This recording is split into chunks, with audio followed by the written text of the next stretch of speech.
કીધું હતું ને કે એ જે છે ને એ આપણે ફેર બુકમાં તમારે લખી નાખવાનું છે.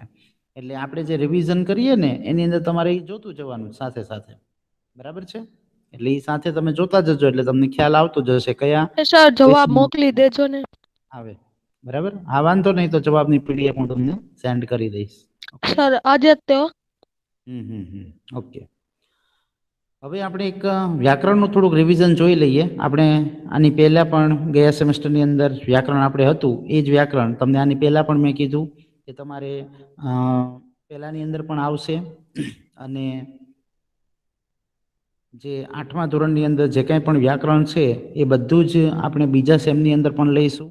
અને 9મા ધોરણની અંદર પણ તમારે આ બધું વ્યાકરણ આવવાનું છે. બરાબર. આપણે એવું સમજાતા કે વિભક્તિ, બરાબર છે. જો અહીંયા આપણે વિભક્તિ સમજાતા, તો વિભક્તિને આધારિત જે આપણને પ્રશ્ન પૂછાય છે, બરાબર, એ પણ તમારે લખવાનો છે.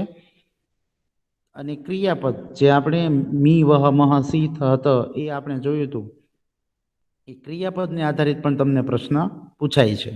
બરાબર. તો એ બે આપણે થોડુંક ફરી વખત એક વખત થોડુંક રિમાઇન્ડ કરી લઈએ, પછી આપણે સમય રહેશે તો આપણે ડીપમાં આગળ જશું. બરાબર. જો અહીંયા તમે જોઈ શકો છો કે આ જે છે ને સંસ્કૃત શબ્દ, જો હું અંડરલાઈન કરું છું તે, બરાબર, એમાં વિભક્તિ લાગેલી છે. તો આમાં બીજી વિભક્તિનો પ્રત્યય લાગેલો છે સંસ્કૃતમાં, તો અહીંયા મ લાગેલું છે બીજી વિભક્તિમાં. ગજને મ લાગેલું છે. અહીંયા જુઓ ગજને એન લાગેલું છે. તો આ બધા શું છે? સંસ્કૃતના પ્રત્યયો છે. બરાબર છે. શેના? તો કે વિભક્તિના. હવે એવી કેટલી વિભક્તિ છે? આપણે જોયું તે પ્રમાણે 8 વિભક્તિ છે. બરાબર છે. તો હવે 8 વિભક્તિનું આપણે કોષ્ટક જોયું હતું. બરાબર. આ કોષ્ટક રામ વાળું કોષ્ટક સમજ્યા હતા. અકારાંત પુલ્લિંગ રામ, બરાબર ને, એવું કોષ્ટક આપણે શીખ્યા હતા. તો જેટલા પણ પુલ્લિંગ વાળા શબ્દો છે અને અકારાંત વાળા છે, બરાબર ને, આની અંદર આવશે. બરાબર. મેં તમને રૂપો લખીને સેન્ડ કરેલા છે. એ રૂપો તમે જોજો, એની અંદર આપણે સમજજો કે ભાઈ કેવી રીતે રૂપ ઓળખાવાનું હોય છે. આપણે ઓલરેડી સમજી ગયા છીએ, પણ ફરી એક વખત તમને સેન્ડ કર્યું છે કે જેથી કરીને તમારે રિવિઝન થઈ જાય. બરાબર છે. આપણે સમજ્યા એ પ્રમાણે દાખલા તરીકે રામમ શબ્દ આપેલો હોય, બરાબર, મેં તમને સેન્ડ કર્યું છે એની અંદર પણ હશે. દાખલા તરીકે રામમ શબ્દ છે, તો આને મારે ઓળખાવો હોય તો કેમ ઓળખાવાય? બરાબર. તો અહીંયા આપણે જે છે આપણો પ્રશ્ન આવો થઈ જાય કે રામમનું રૂપ ઓળખાવો. તો અહીંયા શું આપેલું છે? અકારાંત પુલ્લિંગ. તો આપણે શું લખશું? તો કે અકારાંત પુલ્લિંગ દ્વિતીય વિભક્તિ એક વચન. ઓકે, સરસ. પછી આડી રોમાં જોવાનું. બરાબર. રામમ ક્યાં છે? તો કે દ્વિતીય વિભક્તિમાં. તો અહીંયા શું લખશું આપણે? દ્વિતીય વિભક્તિ. પછી ઊભી કોલમ જોવાની. બરાબર. તો ઊભું જોઈએ તો પહેલી જ લાઈન છે એટલે એક વચન આવશે. બીજી લાઈન હોય તો દ્વિવચન આવે. અને ત્રીજી લાઈનમાંથી આપણને મળતો હોય કોઈ શબ્દ તો બહુવચન આવે. તો આ જે છે ને એનું રૂપ થઈ ગયું અકારાંત પુલ્લિંગ દ્વિતીય વિભક્તિ અને એક વચન. બરાબર છે. હવે એવો કોઈ પણ શબ્દ આપણને પૂછાણો હોય રામમની જગ્યાએ, દાખલા તરીકે મેં શબ્દ એવો મૂકી દીધો કે જનમ. બરાબર. તો જન્મ શબ્દ આની જેમ જ આવે. બરાબર છે. કારણ કે મૂળ શબ્દ લેવાનો જન, તો જન લ્યો તો જન એટલે કે માણસ, તો અકારાંત થયું. બરાબર. અને પુલ્લિંગ શબ્દ થશે જન, પુલ્લિંગ. અને અહીંયા પણ જુઓ મ જ લાગેલો છે, તો અહીંયા આપણે મ લાગેલો શબ્દ ગોતવાનો. તો અહીંયા છે, તો એનું એ જ અકારાંત પુલ્લિંગ દ્વિતીય વિભક્તિ અને એક વચન. બરાબર છે. શબ્દ કોઈ પણ હોય, વિભક્તિ જોવાની ખાસ. બરાબર છે. શબ્દ કોઈ પણ આપણને આપેલો હોય, તમને એવું નથી કે રામો શબ્દ જ આપ્યો હોય. બરાબર. તમને શબ્દ આમ આપેલો હોય કે જનૌ. બરાબર છે. તો જનૌના રૂપો કોની પ્રમાણે થાય? રામૌ પ્રમાણે થાય. બરાબર. આની જેવો શબ્દ આપણે અહીંયા મળ્યા બે, રામૌ. બરાબર. તો શું આનું રૂપ થશે? કોણ કહેશે? આનું રૂપ શું થશે? કોષ્ટક શેનું સર છે? નામોન ને અકારાંત હા, પુલ્લિંગ. અકારાંત રામ પુલ્લિંગ. દ્વિતીયા વિભક્તિ અને વચન કયું? દ્વિવચન. એ એનું રૂપ થશે. બરાબર. અકારાંત પુલ્લિંગ, દ્વિતીયા વિભક્તિ અને દ્વિવચન. બરાબર. સર કારણ કે રામ રામ રામા હા હોય, રામામ હોય અને રામ ઓન થઈ જાય તો શું થાય? દ્વિતીય વિભક્તિ દ્વિતીય વચન એમ થઈ જાય ને. દાખલા તરીકે રામમ હોય એની જગ્યાએ રામાન હોય શબ્દ, તો આ શબ્દ આપણે લેવાનો, તો દ્વિતીય વિભક્તિ બહુવચન થઈ જાય. બરાબર છે. બરાબર. તો આ તો તમારે જે છે ને એ યાદ રાખવું જ પડશે બધાએ. બરાબર. કારણ કે આ તમારે અત્યારે નહીં, 10મા સુધી આવશે સળંગ. બરાબર છે. પછી જો તમે શબ્દ જુઓ આની અંદર, તમને આવી રીતે રૂપો આપેલું હોય, દાખલા તરીકે રામસ્ય શબ્દ છે, તો રામસ્ય શબ્દ તમને આપેલો હોય પરીક્ષાની અંદર, કે રામસ્ય શબ્દનું રૂપ ઓળખાવો, તો રામસ્ય શબ્દનું રૂપ શું થાય? તો કોષ્ટક શેનું છે? તો કે અકારાંત પુલ્લિંગનું કોષ્ટક છે. બરાબર. વિભક્તિ અહીંયા કઈ છે રામસ્યમાં? ષષ્ઠી. અને પહેલી કોલમ છે એટલે કયું વચન થશે? એક વચન થાય, દ્વિવચન થાય કે બહુવચન થાય? કયું વચન થાય? ષષ્ઠી વિભક્તિ ષષ્ઠી વિભક્તિ. હા. અને વચન કયું થશે? એક વચન. શા માટે? કારણ કે પહેલી કોલમ છે. પહેલી કોલમ અકારાંત પુલ્લિંગ ષષ્ઠી વિભક્તિ એક વચન. બરાબર છે. કારણ કે રામસ્ય શબ્દ આવ્યો. શબ્દ ગોતવાનો તમારે. રામયો હોય તો દ્વિવચન થાય, રામાણામ હોય તો બહુવચન થાય. બરાબર છે. બાકી આ કોષ્ટક જે છે એની અંદરથી આપણને પૂછાય છે, એટલે તમારે કોષ્ટક બરાબર વાંચી લેવાનું, સમજી લેવાનું, કયો રૂપ કેવી રીતે આવે છે. બરાબર. એ તમારે જોઈ લેવાનું. આપણે પીડીએફ જે છે એની સેન્ડ કરેલી છે. બરાબર. આ કોષ્ટકની પણ કરી છે અને મેં તમને લખીને પણ રૂપો મોકલેલા છે. બરાબર. એ રૂપો બરાબર તૈયાર કરજો. બરાબર. આમાં હવે ન સમજાણું હોય તો પૂછી લ્યો. શબ્દનું રૂપ જ ઓળખાવાનું છે અને પ્રશ્ન આપણને બે રીતે પૂછાઈ શકે. હું તમને એવું પૂછું કે ભાઈ દાખલા તરીકે અહીંયા બીજી વિભક્તિ છે, તો મેં તમને પૂછ્યું હોય દ્વિતીય વિભક્તિ એક વચન ઓળખાવો, તો તમને ખબર પડી જવી જોઈએ કે દ્વિતીય વિભક્તિ એક વચનમાં કેવો શબ્દ આવે? તો કે રામમ એવો શબ્દ આવે. તો નીચે ઓપ્શનમાં રામમ એવો શબ્દ આપણે ગોતવાનો અથવા એની જેવો શબ્દ ગોતવાનો. મેં રામમની જગ્યાએ જન્મ પણ મૂકેલું હોય. બરાબર. તો અહીંયા તમારે જ જોવાનું, જો રામમ જેવો જ શબ્દ છે. બરાબર. શું? તો કે જન્મ. બરાબર. તો એ આપણો જવાબ છે. બરાબર છે. તો એ તમારે ખાતરી કરી લેવાની ખાસ કે કયા કયા રૂપો આવે છે. બરાબર. તો આ બધા વિભક્તિના પ્રત્યયો ખાસ યાદ રાખવાના છે દરેકે. ઓકે. તો હવે આની અંદર કોઈને ન સમજાણું હોય તો પેલા પૂછી લ્યો, પછી આપણે આગળ વધીએ. હા બોલો. સર ઓલું તમે ઉપરનું કોષ્ટક કરાયું છે હમણાં, એમાંથી કઈ રીતના ક્વેશ્ચન પૂછાશે? આમાંથી આ કોષ્ટક છે તે ને અકારાંત પુલ્લિંગ. આ નહીં, આની ઉપર હમણાં તમે બીજું ન કરાયું? આ ઉપરનું આ છે હા, ને આવડું એ આવે. આપણને આની અંદરથી આપણને ક્વેશ્ચન નહીં પૂછાય. આ આપણને શું આપ્યું છે? વિભક્તિ સમજવા માટેનો કોષ્ટક આપ્યો છે. બરાબર. કે વિભક્તિ જે છે એમાં કેટલી વિભક્તિ છે, વિભક્તિનું નામ શું છે, વિભક્તિ શું દર્શાવે છે, અને વિભક્તિ કેવા શબ્દોને કેવી રીતે લાગે છે અને એનું ગુજરાતી શું થાય. એટલે આ તો આપણને વિભક્તિ પરિચય સમજાવવા માટે આપેલું છે. આની અંદરથી આપણને ક્વેશ્ચન પૂછાશે નહીં. બરાબર છે. આ આપણને કોષ્ટક શેના માટે આપ્યું છે? સમજવા માટે. બરાબર. આ શું છે? તો કે સમજૂતી છે. બરાબર છે. આપણે કયું કરવાનું છે? આ આખું આ કરવાનું છે. ઉપરનું કોષ્ટક શેના માટેનું છે? સમજૂતી માટે છે. ઓકે. ચાલો તો હવે એમાંથી થોડાક આગળ વધીએ. આપણે જે ક્રિયાપદના રૂપો પૂછાય છે, બરાબર, જે આપણે બીજા પાઠની અંદર જોયા હતા. બરાબર છે. બીજો પાઠ આપણે શીખતા હતા ખેલ મહોત્સવ, એની અંદર આવા બધા શબ્દો આવતા. બરાબર. કેવા? તો દાખલા તરીકે આપણે એક એની અંદર શબ્દ જોયો તો ચલતી. તો તો જુઓ ચલતી, તો પાછળ કયો પ્રત્યય લાગેલો છે? તી લાગેલો છે.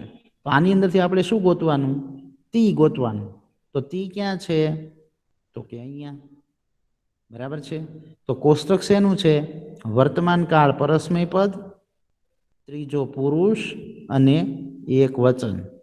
બરાબર. તો આપણે આનું આખું રૂપ શું લખશું? તો કે વર્તમાન કાળ પરસ્મય પદ, ત્રીજો પુરુષ અને એક વચન. ઓકે, ખ્યાલ આવ્યો? આપણે આ રૂપો જે છે એ બીજા પાઠની અંદર પણ જોયા હતા. હવે માનો કે આપણને શબ્દ એવો આપેલો હોય કે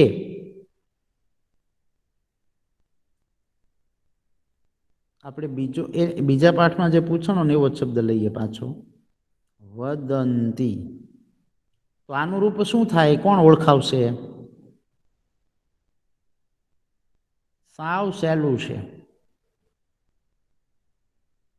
અંતિ પ્રત્યય ગોતવાનો. બરાબર. અંતિ પ્રત્યય ગોતી અને પછી તમારે કહેવાનું. વર્તમાન કાળ પરસ્મય પદ, ત્રીજો પુરુષ, બહુવચન.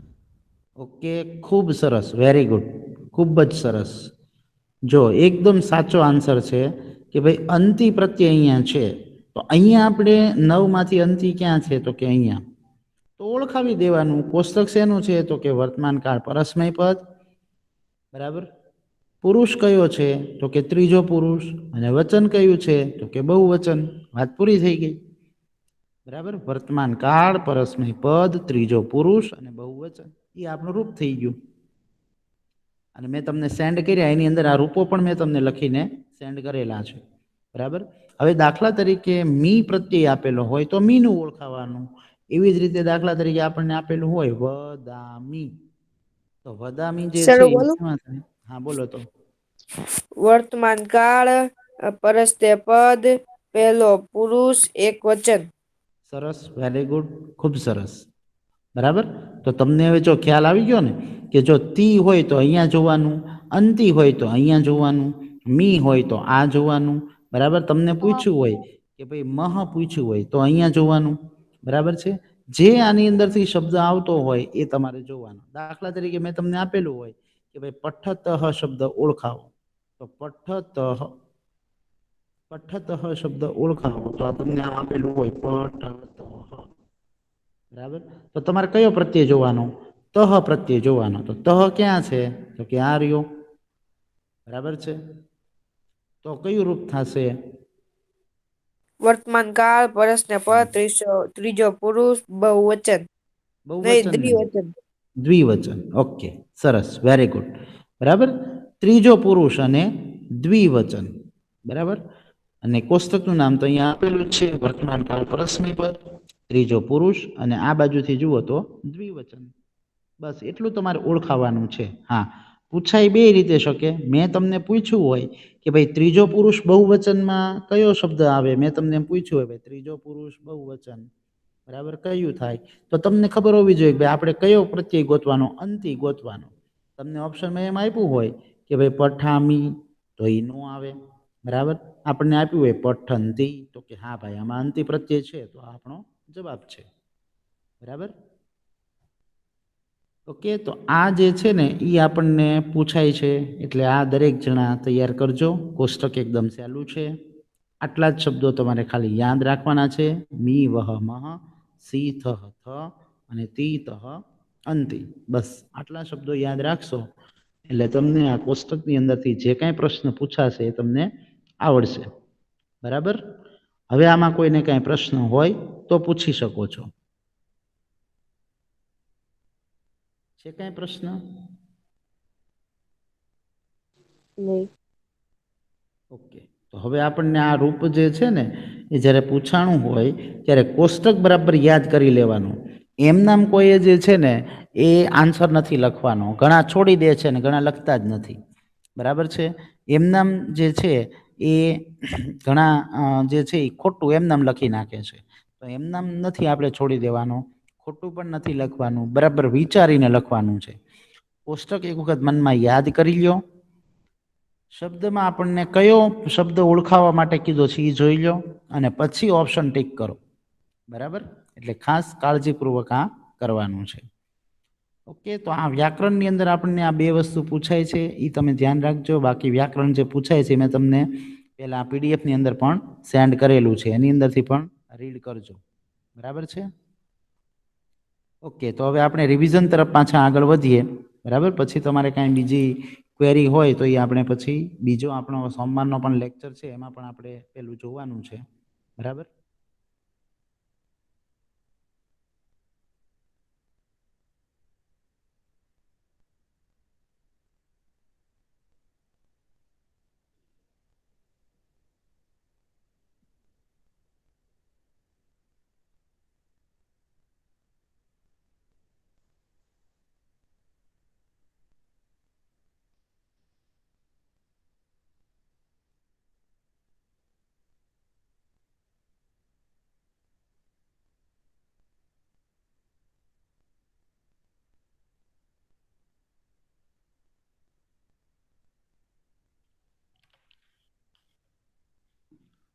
કે આની અંદર આપણે રિવિઝનમાં જુઓ, અહીંયા સુધી લગભગ આપણે ખાલી જગ્યા સુધી તો કમ્પ્લીટ કરી નાખ્યું હતું.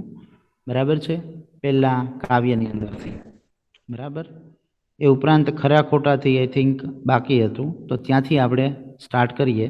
આપણે છેલ્લે લગભગ ખાલી સર જગ્યા જવાબ જોઈ. સહિત તો મોકલશો ને? હા હા, મોકલીશો. આ જે છે ખરા ખોટા એ લગભગ બાકી હતા. બરાબર છે, અને પછી આપણે પ્રશ્નો આપેલા છે. તો ખરા ખોટા જોઈ લઈએ પછી આગળ વધીએ. જુઓ, આ પહેલા કાવ્ય જે છે ને એના ખરા ખોટા આપેલા છે. બરાબર, ચાલો એમાં પહેલો પ્રશ્ન છે, મમ પુત્રી ખલુ નિદ્રા અસ્તિ. સાચું. સાચું આવશે. બરાબર ને, મારી પુત્રી ખરેખર સૂતી છે. બરાબર, પછી બીજું, વાયસઃ કર્ણપ્રિયમ રટનમ કરોતિ. ખોટું. ખોટું આવશે. બરાબર, કારણ કે એમાં જો આપણું ગુજરાતી એનું શું થાય તો કે ભાઈ કાગડો કર્ણપ્રિય, કાનને ગમે ને એવું રટણ કરે છે અથવા તો બોલે છે. હકીકતમાં કર્ણપ્રિય નથી બોલતો, પણ કર્ણ કઠોર બોલે છે. બરાબર, એટલે ખોટું આવશે. બીજું, પહેલું છે એ સાચું આવશે અને બીજું ખોટું આવશે. ત્રીજું, મમ પુત્રી શ્રાંતા ક્લાંતા ચ વર્તતે. સાચું. બરાબર છે, સાચું. સાચું આવશે. મારી પુત્રી થાકેલી અને જેવી રીતે આપણે જોયું તે પ્રમાણે કરમાઈ ગયેલી છે. ચોથું જોઈએ, મમ પુત્રી બિડાલ પ્રિયા વર્તતે. ખોટું. ખોટું.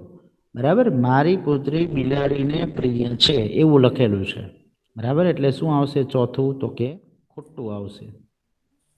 પછી છે પાંચમું, બિડાલહ ખલહ ચોરહ ચ અસ્તિ. સાચું. સાચું. સાચું આવશે. બિલાડી લુચ્ચી અને ચોર છે એવું કીધું છે, તો સાચું છે આપણા કાવ્ય પ્રમાણે. બરાબર છે. પછી છઠ્ઠું જોઈએ, માતુઃ પુત્રી દુગ્ધમ ન પીબતી. ખોટું. સાચું. આની અંદર શું આવશે? દુગ્ધમ ન પીબતી આપેલું છે, દૂધ પીતી નથી.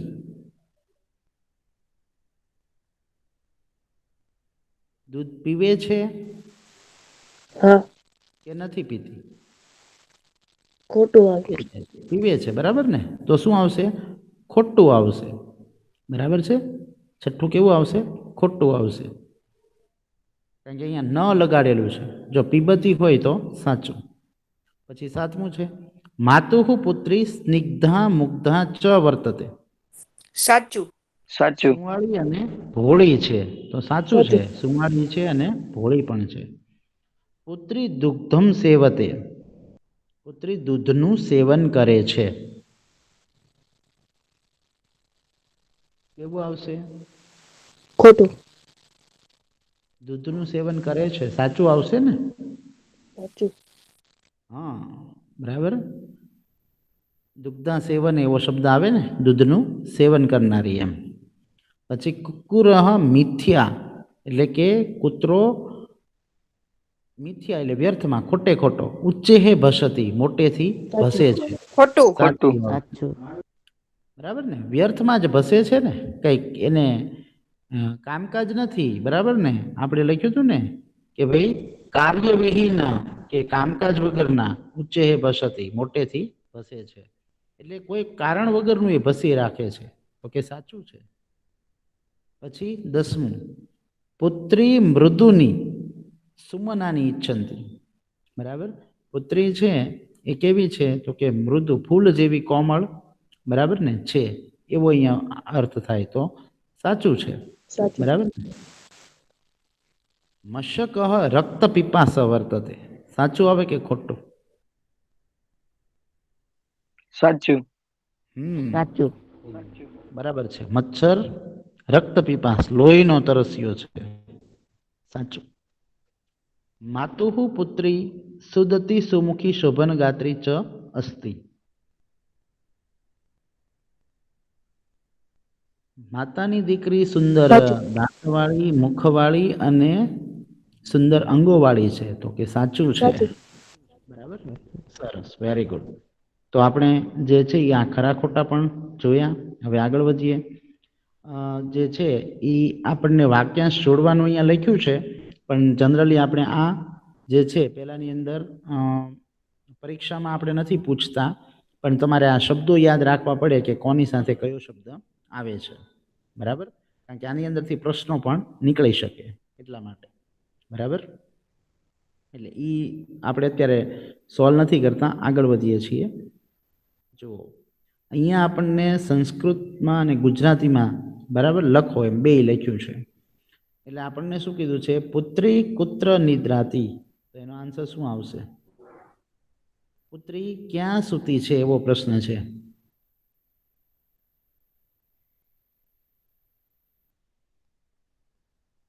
પુત્રી ક્યાં સૂતી છે? કુત્ર એટલે ક્યાં. જો આવા બધા શબ્દો આવે ને તો પ્રશ્ન તમને સમજાય. બરાબર? તો કુત્ર એટલે ક્યાં થાય. પુત્રી ક્યાં સૂતી છે? આપણે શબ્દ આગળ આવી ગયો છે એટલે તમને ખ્યાલ હોવો જોઈએ. કુત્ર એટલે ક્યાં. ક્યાં સૂતી છે પુત્રી? પથારીમાં સૂતી છે ને, તો એના માટેનો કયો શબ્દ છે અહીંયા? સુંદર પથારી. એટલે એનું આપણે સંસ્કૃત શું થશે? સુંદર શયને. આપણો પહેલો જ શ્લોક તમને યાદ છે, સુંદર શયને સુખમય વસને. બરાબર? તો સુંદર પથારીમાં સૂતી છે. પુત્રી કુત્ર નિદ્રાતી? તો કે પુત્રી સુંદર શયને નિદ્રાતી. પુત્રી સુંદર પથારીમાં સૂતી છે. બરાબર? આપણો પહેલો જ શ્લોક. બીજો પ્રશ્ન, કસ્ય. કસ્ય એટલે કોનો. બરાબર? કસ્ય શબ્દનું ગુજરાતી થાય છે કોનો. બરાબર? કંઠ હોય એટલે કે કંઠ, અવાજ. કર્કશ કઠોર વર્તતે એટલે કે કર્કશ અને કઠોર છે. કર્કશ કંઠસ્ય વાયસ્ય અસ્તિ. હા, કાકહ અથવા તો એના માટેનો વાયસસ્ય. બરાબર? વાયસસ્ય અથવા કાકસ્ય. બરાબર? કાકસ્ય એટલે કે કાગડાનો, અથવા વાયસસ્ય એટલે કે કાગડાનો. વાયસ આખો શબ્દ આમાં આવશે, સોરી. વાયસસ્ય.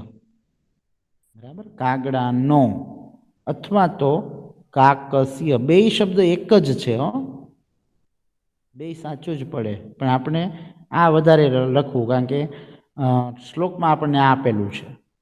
કસ્ય કંઠ કર્કશ કઠોર વર્તતે. તો કે વાયસસ્ય કંઠ કર્કશ કઠોર વર્તતે. કાગડાનો અવાજ જે છે એ કર્કશ અને કઠોર છે. એકદમ સહેલો ત્રીજું, બધાને આવડે એવું, મ્યાઉ મ્યાઉ કહ કરોતી. મ્યાઉ મ્યાઉ બિડાલ કરોતી. બિલાડઃ very મ્યાઉ good. મ્યાઉ કરતી. ઓકે, સરસ, વેરી ગુડ, ખૂબ સરસ. કે બિડાલહ મ્યાઉ મ્યાઉ કરોતી. તમે એમ પણ લખી શકો મ્યાઉ મ્યાઉ બિડાલહ કરોતી. બરાબર? કે મ્યાઉ મ્યાઉ બિલાડી કરે છે. પછી ચોથું છે શુનકઃ કમ ધ્વનિમ કરોતી. શુનકઃ એટલે કૂતરો, બરાબર. કમ ધ્વનિ કરોતી એટલે કે કેવો અવાજ કરે છે. શુનક કાર્ય વિહીના ભવ ભવ કરતી. ઓકે, સરસ, વેરી ગુડ. શુનકઃ કાર્યવિહીન ભવ ભવ કરોતી. ખાલી તમે અહીં શબ્દ લખો ને તો પણ સમજાઈ જાય કે શુનકઃ ભવ ભવ ધ્વનિમ કરોતી, કે ભવ ભવ એવો અવાજ કરે છે. પછી છે 5મું, રક્ત પીપાસઃ કહ અસ્તિ એટલે કે લોહી તરસ્યો. કહ એટલે કે કોણ. જો આ બધા શબ્દો યાદ રાખજો. રક્તપિપાસઃ મશકઃ વર્તતે. મશકઃ વર્તતે. સરસ, વેરી ગુડ, ખૂબ સરસ. તો રક્ત પીપાસ કહ તો કે મશકઃ. મશકઃ નો અર્થ શું થાય? મચ્છર, બરાબર ને. લોહી તરસ્યો કોણ છે? તો કે મચ્છર. જો આ બધા શબ્દો યાદ રાખવાના. કમ, કહ એનો અર્થ શું થાય યાદ રાખવાનું. કહ એટલે કોણ. મશકઃ કિમ કરોતી, મચ્છર શું કરે છે. કિમ એટલે શું. સર કહું? હા, બોલો. મશકઃ ગાનમ કરોતિ સ્પર્શી દષ્ટિ ચઃ. બરાબર છે કે મશક ગાન કરે છે, સ્પર્શ કરે છે અને ડંખ પણ મારે છે, બરાબર છે. તો એ શ્લોકના સંદર્ભમાં જે પહેલી 2 લાઈન છે એ આખી લખવાની છે. ઓકે, પછી આગળનું છે માતા મશકાય કિમ કથઈ હતી. માતા મચ્છરને શું કહે છે? આપણે સ્વાધ્યાયની અંદર એ જોઈ ગયા છીએ પ્રશ્ન. સર માતા મશક કથતી રે રે મશક માં કુરુ ગાન માં સ્પર્શ માં દશ રક્ત પીપાસો. સરસ, વેરી ગુડ, ખૂબ સરસ. બધા ખૂબ સરસ જવાબ આપો છો, બરાબર. અને તો જવાબ આપો છો એટલે વધારે મજા આવે છે, બરાબર. પછીનું છે 8મું, પુત્રી કીદૃશે શયને નિદ્રાતી. બરાબર. જો પ્રશ્ન શું છે? એ પુત્રી કીદૃશે શયને નિદ્રાતી એટલે પુત્રી કેવી પથારીમાં સૂતી છે. જો આપણે એ MCQ ની અંદર આવી છે. સુંદર શયને. બરાબર. સુંદર શયને એટલે કે સુંદર પથારીમાં સૂતી છે. હમણાં જ આપણે જોયું, બરાબર. સુંદર શયને, સુંદર શયને એટલે કે સુંદર મજાની પથારીમાં સૂતી છે. Okay, very good. 9મું છે પુત્રી કીદૃશમ. કીદૃશમ એટલે કે કેવા, બરાબર. વસનમ ધાર્યતિ વસ્ત્રો ધારણ કરે છે. કીદૃશમ એટલે કે કેવા, કેવા વસ્ત્રો ધારણ કરે છે. પહેલો જ શ્લોક યાદ કરો.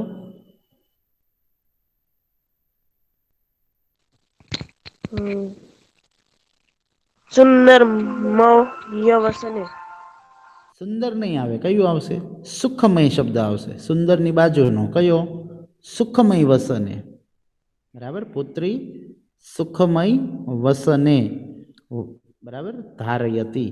તો કે પુત્રી જે છે એ સુખમય એટલે કે આરામદાયક વસ્ત્રો ધારણ કરે છે. કીદૃશમ શબ્દનો અર્થ પણ તમને સમજાણો હશે. કીદૃશ એટલે કેવી, કેવું, કેવો એવા હોય ને ત્યારે કીદૃશમ વપરાય, બરાબર. તો જો તમને પ્રશ્નોની સાથે સાથે આવા શબ્દો પણ જાણવા મળે કે ભાઈ પ્રશ્ન પૂછવા હોય ત્યારે કેવા શબ્દોનો ઉપયોગ થાય. 10મું છે કર્ણ કઠોરમ કહ રટતી. બરાબર. એકદમ સહેલો આન્સર છે કે કર્ણને કઠોર લાગે એવું કોણ રટે છે. આપણે આગળ જોઈ ગયા જે હમણાં જ. કાગડો. સંસ્કૃતમાં શું થશે? કર્ણ કઠોર કઠોરઃ વાયસ્ય રટતી. વયસ્ય રટતી. સરસ, વેરી ગુડ. તો કાગડો રટે છે, બરાબર છે. વાયસ એટલે કાગડો. પછી છે 11મું કીદૃશી પુત્રી નિદ્રાતી. હવે જો આ પ્રશ્ન તમે સમજો, આની અંદર તમે તમારી રીતે આન્સર લખી શકો. તમારી રીતે એટલે એની અંદર આપણે જે છે ને, જો અહીંયા પુત્ર્યા ત્રીણી વિશેષણ અહીંયા જુઓ આપણને કાઉન્સમાં આપેલું છે કે પુત્રીના 3 વિશેષણો, કોઈ પણ 3 વિશેષણો તમે લખી શકો આખા પાઠમાંથી, બરાબર. કારણ કે દરેક શ્લોકની અંદર એના માટેના વિશેષણો આપેલા છે 3 કે થાકેલી, કરમાયેલી, લાડ કરાયેલી, સુંવાળી, ભોળી, દૂધ પીતેલી, નિર્મળ, કુશળ, બરાબર. ફૂલ જેવી કોમળ, સુંદર દાંતવાળી, સુંદર મુખવાળી, સુંદર અંગોવાળી. એટલે એવો કોઈ પણ તમે 3 સંસ્કૃત શબ્દો મૂકી શકો. બરાબર, કારણ કે આપણને અહીંયા 3 વિશેષણો લખવાનું કીધું છે. ખ્યાલ આવી ગયો તમને કે કોઈ પણ 3 વિશેષણ લખવાના. બરાબર, દાખલા તરીકે આપણે 3 વિશેષણ લખવા હોય તો કે ભાઈ છેલ્લા શ્લોકના જોઈએ તો કયા 3? તો કે સુદતી, સુમુખી અને શોભનગાત્રી. બરાબર, તો 3 આવી ગયા. કોઈ પણ 3 મૂકી શકો, એવું નહીં કે આ બરાબર. પછી આખો જવાબ એમ પૂરો કરવાનો કે સુદતી, સુમુખી, શોભનગાત્રી, પુત્રી નિદ્રાતી. બરાબર, સુંદર મુખવાળી, બરાબર, સુંદર દાંતવાળી અને સુંદર અંગોવાળી પુત્રી સૂતી છે. બરાબર, કેવી પુત્રી સૂતી છે એવો પ્રશ્ન છે. બરાબર, કીદૃશી એટલે કેવી, કેવી પુત્રી સૂતી છે. તો કોઈ પણ 3 વિશેષણ તમે લખી શકો. એટલે આપણા શ્લોકની દરેકની ત્રીજી લાઈન તમે જોશો ને તો તમને એ જવાબ મળી જશે. બરાબર છે? ઓકે, તો આપણું અહીંયા જે છે પહેલા કાવ્યનું રિવિઝન પૂરું થયું. બરાબર છે. બીજા પાઠ તરફ આપણે આગળ વધીએ. ખેલ મહોત્સવ એટલે રમત ગમતનો મહોત્સવ. બરાબર, જે 1-2 પ્રશ્નો આપણે સોલ્વ થાય એ જોઈએ પછી આગળ વધીએ.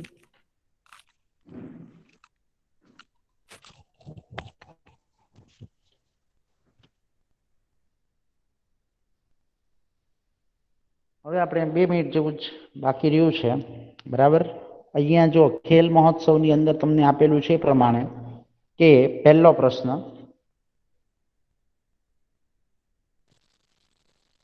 વિવેકાનંદસ્ય વિદ્યાલયે કિમ ચલતી?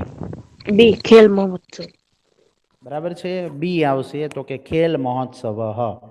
બરાબર, જો બરાબર વિચારીને લખવાનું. બરાબર છે, કારણ કે વિદ્યાલયની અંદર ઘણી બધી પ્રવૃત્તિઓ થતી હોય. આપણે ખેલ મહોત્સવનો પાઠ ભણીએ છીએ એટલે ખેલ મહોત્સવ જ આવશે. પ્રશ્ન નંબર 2 છે, ધાવકાહ કિમ કુર્વંતી? તો કે દોડનારાઓ શું કરે છે? ધાવન ક્રિયા ક્રિયામ.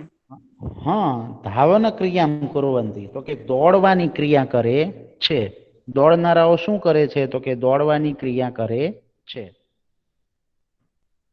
ઓકે, આપણે જો 2 જે છે ને એ સુધી રાખીએ છીએ. ત્રીજા પ્રશ્નથી આપણે આવતા લેક્ચરમાં જોશું. સોમવારે પણ આપણે હશે લેક્ચર.